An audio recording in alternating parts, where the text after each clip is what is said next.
कि आप सभी हरिद्वार हर की पौड़ी के दर्शन करें। नमस्कार, जय गंगे मैया की। अभी हम लोग हैं ब्रह्मकुंड के पास में और ब्रह्मकुंड की बड़ी महिमा है। एक बार राजा श्वेत ने इस स्थान पर तपस्या करी और उनकी तपस्या के प्रभाव से ब्रह्मा जी बड़े प्रसन्न हुए और ब्रह्मा जी ने उन्हें दर्शन दिया। और ब्रह्मा जी ने जब दर्शन दिया और वर मांगने को कहा तो उन्होंने कहा कि आप इस स्थान पर जो भी आए उन पर आप कृपा करना।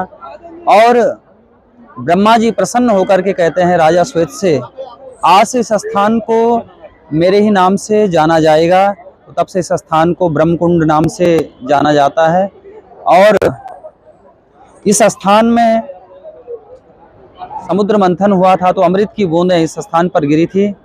और इस स्थान की बड़ी महिमा, इस स्थान पर स्नान करने की, माँ गंगा का दर्शन करने की, ब्रह्मकुंड की बड़ी महिमा है, जगत प्रसिद्ध है। और यहाँ हरिद्वार भी कहते हैं। हरिद्वार माने हरि का द्वार, बद्रीनाथ का द्वार, और हर का द्वार भी कहते हैं। हर माने भगवान शिव, भगवान भोलेनाथ, केदारनाथ का द्वार भी यहीं से है। यह पावन स्थान वह है। कोई हरिद्वार कहते हैं, कोई हरद्वार कहते हैं। गंग सकल मुद मंगल मूला, सब सुख करनी हरनी भवसूला।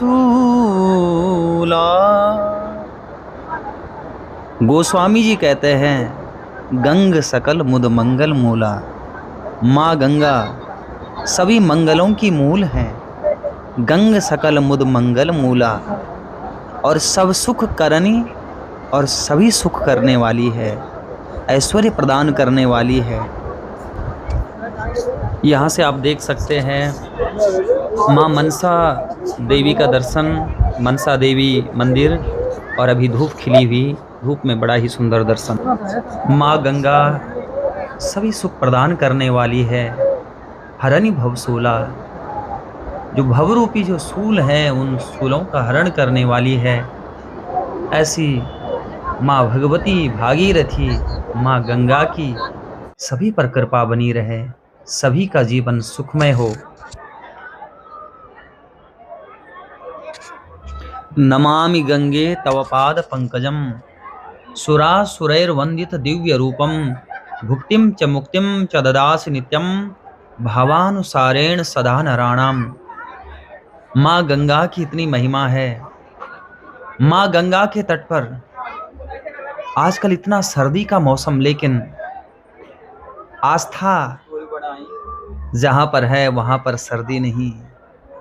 महाराज, यह आस्था का ही एक फल है जो सर्दी के मौसम में भी भक्त लोग आकर के माँ गंगा में डुबकी लगाते हैं। कितनी ठंडी, बाहर नहीं निकलते लोग, लेकिन फिर भी भक्त आते हैं और माँ गंगा में डुबकी लगाते हैं। ये भक्त की श्रद्धा है, भक्त का भाव है। और यह गंगा मंदिर, और गंगा मंदिर में यहाँ पर गंगा की महिमा के बारे में और गंगा मंदिर का जब निर्माण हुआ, निर्माण के बारे में यहाँ पर बताया गया। गंगा मैया के पावन तट ऐसे सुरम्य, गंगा मैया के तट पर बैठ जाएं तो इतना आनंद आता है, इतना आनंद आता है, मन करता है बैठे ही रहें। ऐसे माँ गंगा का पावन तट, ऐसे माँ गंगा के पावन दर्शन करने आप भी आएं और हर की पौड़ी के दर्शन करें। और साथ में हम लोग यह भी ध्यान दें, जब हम तीर्थ नगरियों में आएँ तो तीर्थ नगरी में आकर के स्वच्छता का हम विशेष ध्यान दें। कई लोग आते हैं तो आकर के यहाँ पर गंदगी फैला देते हैं, कूड़ा कचरा डाल देते हैं। इन सब बातों का ध्यान रखना है और माँ गंगा को स्वच्छ रखना है। और गंगा स्वच्छ रहेगी, जल स्वच्छ रहेगा तो हमारा जीवन भी स्वच्छ रहेगा। आनंद।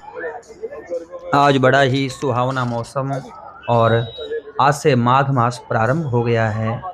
काफ़ी भीड़ आज भक्तों की हरिद्वार में रही और भक्तों ने माँ गंगा के पावन दर्शन करें।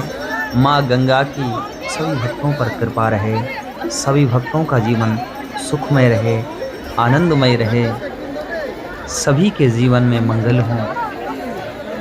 नमस्तेस्तु गंगे त्वदंगा प्रसंगात् भुजंगास्तु रंगा कुरंगा प्लवंगा अनंगारिरंगा सगंगा शिवांगा भुजंगाधिपांगी कृपांगा भवंती। बोलो गंगे मैया की जय। बोलो सियावर रामचंद्र भगवान